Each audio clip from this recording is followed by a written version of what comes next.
नमस्कार, मैं सदर सैफी और आप देख रहे हैं हमारा खास बुलेटिन। नेहरू के दस्तावेज विवाद में नई हलचल। ब्रिटेन भी डर रहा है इस सच को बताने के लिए। आगे सोनिया के पास छुपा है वो इतिहास जिससे भारत में मच सकता है तहलका। देश के इतिहास से जुड़े एक विवाद ने फिर से देश की राजनीतिक और ऐतिहासिक चर्चा को जन्म दे दिया है।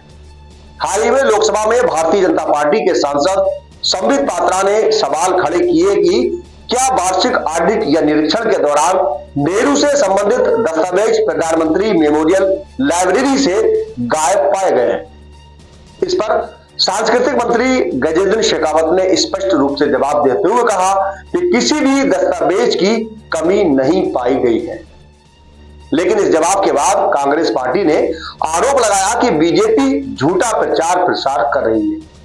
हालांकि सांस्कृतिक मंत्रालय ने प्रस्तुति रूप से जानकारी देते हुए बताया कि साल 2008 अप्रैल महीने में सोनिया गांधी के प्रतिनिधि एन.वी. राजन ने नेहरू मेमोरियल लाइब्रेरी से नेहरू से जुड़े कई दस्तावेज वापस मांगे थे। इसमें सिर्फ नेहरू के एडमिना को लिखे पत्र ही नहीं बल्कि अल्बर्ट आइंस्टीन और जयप्रकाश नारायण बाबू जगजीवन राम और अरुणा आसफ अली को लिखे गए पत्र भी शामिल थे।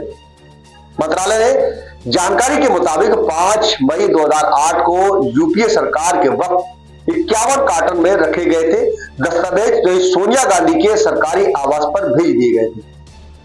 तब से यह सामग्री वही सुरक्षित है।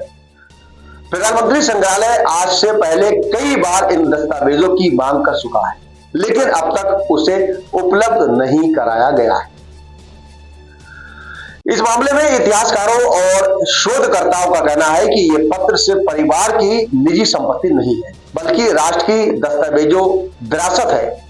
साल 1971 के बाद इंदिरा गांधी ने खुद नेहरू मेमोरियल लाइब्रेरी को यह पत्र सौंपे थे, लेकिन शर्त यह थी कि इन पर केवल ट्रस्टी का ही अधिकार होगा और बिना अनुमति से इसे कोई भी नहीं देख पाएगा। इंदिरा गांधी के निधन के बाद यह जिम्मेदारी सोनिया गांधी को मिल गई। इस विवाद की जटिलता और गंभीरता का अंदाजा इसी बात से लगाया जा सकता है कि ब्रिटेन की सरकार भी इससे जुड़ी कुछ जानकारी सार्वजनिक नहीं करना चाहती है। ब्रिटेन के लेखक एडविन लोरी जो भारत के विभाजन पर इस वक्त रिसर्च कर रहे हैं, उन्होंने साउथहैम्पटन विश्वविद्यालय की लाइब्रेरी से साल 1947 से जुड़े दस्तावेज देखने का प्रयास किया। उन्होंने बताया कि यह सामग्री निजी संपत्ति है क्योंकि इसे लॉर्ड माउंटबेटन के पास से खरीदा गया था। लोरी के वकील क्यारा हेमस ने बताया कि 12 जुलाई 1947 को लॉर्ड माउंटबेटन ने भारत पाकिस्तान विभाजन की में बाउंड्री डिस्प्यूट से जुड़े रेड फिलिप और सचिव से एक निजी बैठक गठित की थी। बता दें कि यह बैठक उनके संवैधानिक दायित्व के खिलाफ थी।